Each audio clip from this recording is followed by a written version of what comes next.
Brilliant, isn't it?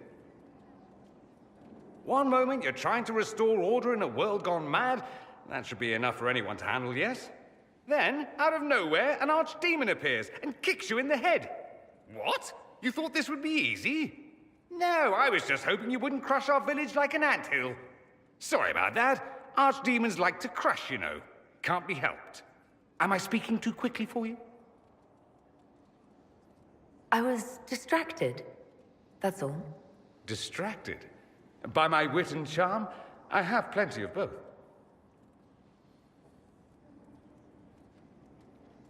I'll be the judge of that. I am here on approval. I'll do my best to be brilliant under scrutiny. I always assumed the Elder One behind the Venatori was a Magister. But this is something else completely. In Tevinter, they say the Chantry's tales of Magisters starting the Blight are just that. Tales.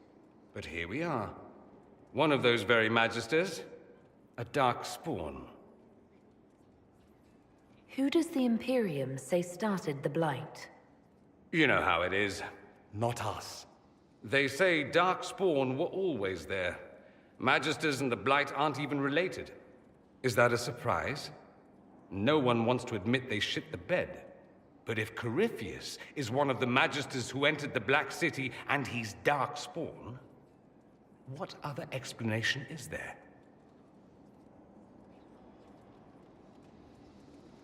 Why does that make you angry? Because the Imperium is my home. I knew what I was taught couldn't be the whole truth, but I assumed there had to be a kernel of it, somewhere.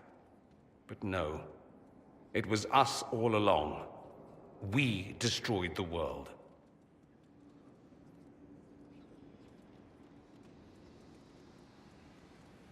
Last I checked, the Blights hadn't actually destroyed the world. Not for lack of trying. If they were more clever, they'd have unleashed something that would really do the job. No one will thank me, whatever happens.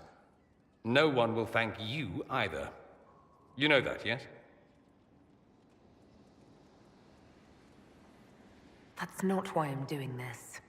I knew there was something clever about you. All I know is this. Corypheus needs to be stopped. Men like him ruined my homeland. I won't stand by and let him ruin the world.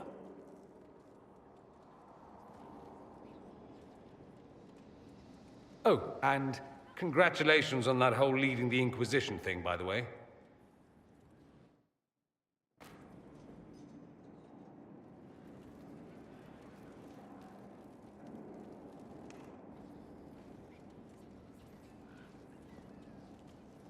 Anything interesting? A letter regarding Felix, Alexius's son. He went to the Magisterium, stood on the Senate floor and told them of you. A glowing testimonial, I'm informed. No news on the reaction, but everyone back home is talking. Felix always was as good as his word. Was? He's dead. The Blight caught up with him.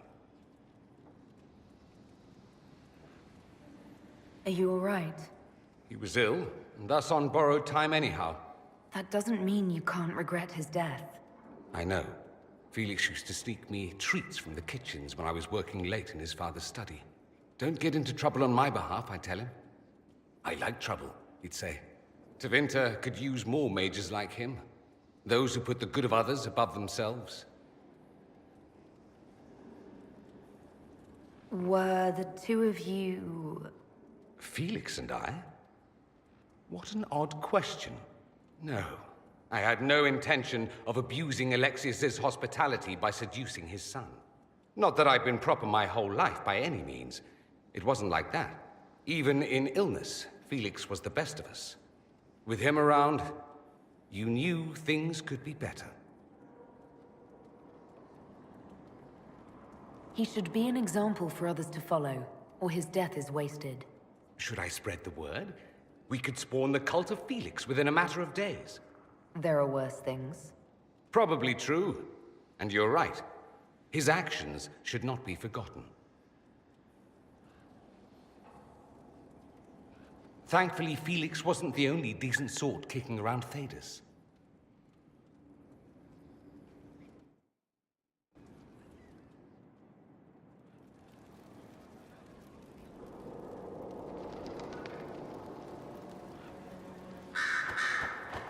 So I take it you're Dalish? Is that the correct word here? Dalish is the correct word everywhere. We don't have Dalish clans coming northward, for obvious reasons. So I've never met one of your people before, although I've heard about them. A little. I hope this won't be an issue between us. I am here to help you deal with the Venatori, after all. And I appreciate your help, Dorian. Excellent. Mutual appreciation is a grand way to begin. You said Alexius was a mentor of yours. He was my patron, sponsoring me to the higher levels of the Circle of Magi. In return, my successes were his. I had a lot of successes, naturally. Alexius was most pleased. He and I used to talk over brandy about the corruption, how we could one day make real change in the Imperium. And then he gave up. He stopped trying. Why did he give up? On a journey to Hossberg, a Darkspawn raid killed his wife and sickened his son. I remember hearing the news. He hadn't been there, you see. Alexius was convinced he could have protected them. The guilt tore him up. I helped him with his research for a while, and then we drifted apart. That must have been difficult. Back then, I was furious. I told him to snap out of it, move on. I thought I had all the answers. Later, I regretted my hasty words. But we didn't speak again until he approached me for the Venatori. Too much pride, I suppose. Plus, I was busy drinking. One must have priorities.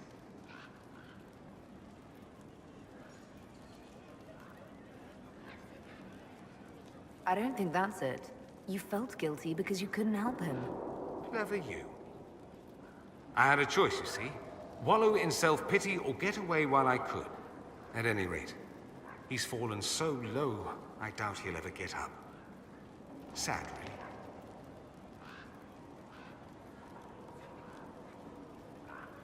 I'd like to ask you about Tevinter.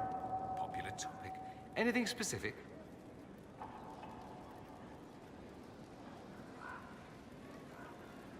There's an Imperial Chantry, isn't there? With its own divine. You people aren't supposed to talk about the Black Divine, are you? If you mention him outside the Imperium, people make that face, like you're urinating in public. But yes, we do have the Chantry, or a version of it. Night and day comparing it to yours.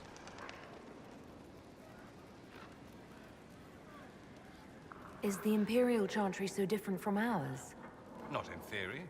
The main difference is in the whole magic is meant to serve man, not rule over him business. Back home, ruling the unwashed masses is serving them, for the good of the Imperium. Perhaps it started with good intentions, but these days it's academic. The circles are in command. There are circles of magi in the Imperium. We don't have dismal little mage prisons, if that's what you mean. They're academies, prestigious ones. We have Templars as well, but they don't cancel spells or whatever your Templars do. They're soldiers. They watch for abuse of magic, yes, but only those who are weak or who fall out of favor get dealt with. Mostly they enforce their magisterium's edicts. The Chantry smiles and nods from the sidelines. Do you really call him the Black Divine? We don't call him that, oh no. In the Imperium, he's the true divine. The woman sitting on the Sunburst throne is some backwater pretender. It all stems from a disagreement over Andraste. Marvelous, isn't it? Why would they disagree over Andraste? It's not my field of expertise, but the Imperium believes Andraste was a mortal woman, a mage. Down south, they say, no, she's the bride of the Maker, ascended to his side, divine provenance, a blah blah blah. We feel better believing Andraste was one of us. Makes executing her less damning, you see. So we elected a man as divine, the South declared war, and we've been feuding cousins ever since. So, the Imperial Divine is always a man? all the better to distinguish him from that other one, yes. Don't think there aren't a number of female magisters who bristle at that. Why can't they be divine after all? Same reason you never see a man on the Sunburst throne. Because that's how it's always been done. Excellent reasoning. Do you consider yourself Andrastian? The big question. It might surprise you that I do consider myself Andrastian. I simply do not believe in the Chantry. It is a relic, whether back home or here in the south.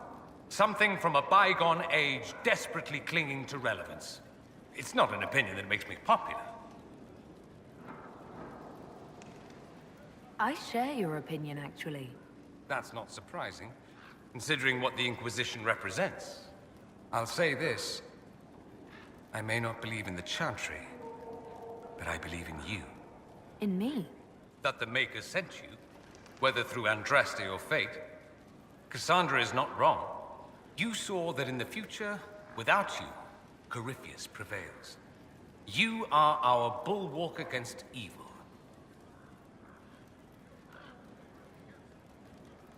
You don't seem like the religious sort, to be honest. If you define religious as sitting in a chantry and listening to a blithering hen tell you how to live, then no. If you define it as believing in the possibility that something larger than yourself exists, then yes, by all means. The world is bigger than I, even bigger than you. It laughs at all the things we think we know. The Maker doesn't need me to believe, but I do. The thought of no one at all watching out for us is too frightening. Let me ask you something else. So many questions. Just how often is blood magic used there? Oh, not at all. Not at all. That's what any Magister would tell you. They'd be convincingly offended by the notion, too. Of course, what people call blood magic here, and what we consider blood magic, are two different things. What's considered actual blood magic in Tevinter? Blood magic isn't inherently dangerous. Using your own blood or that of a willing participant, what's the harm? The problem is that what's permitted only gets you so much power. And what if you need more? You always need more. That's where we get into sacrifices and demon summoning. None of that is done. Not officially. Behind closed doors, it's a different story. Real blood magic can give you an edge, a leg up against your opponents. It's safe to assume that any mage of rank does it. The rest are quietly shut out of power, to put it bluntly. You'd think the Templars would object. I imagine they did, long ago. Once, their investigations might have been sincere. Then their balls were cut off. Too inconvenient. Nowadays, only the friendless are accused. Most of them probably innocent. There must be some mages who oppose this. Of course. I do. And I'm not entirely alone. Occasionally, there'll be a Magister who makes noise. And then the reform talk begins. All very patriotic.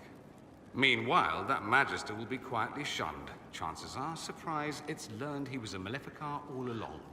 Most learn to keep quiet. Me? I enjoy the allure of pariahhood.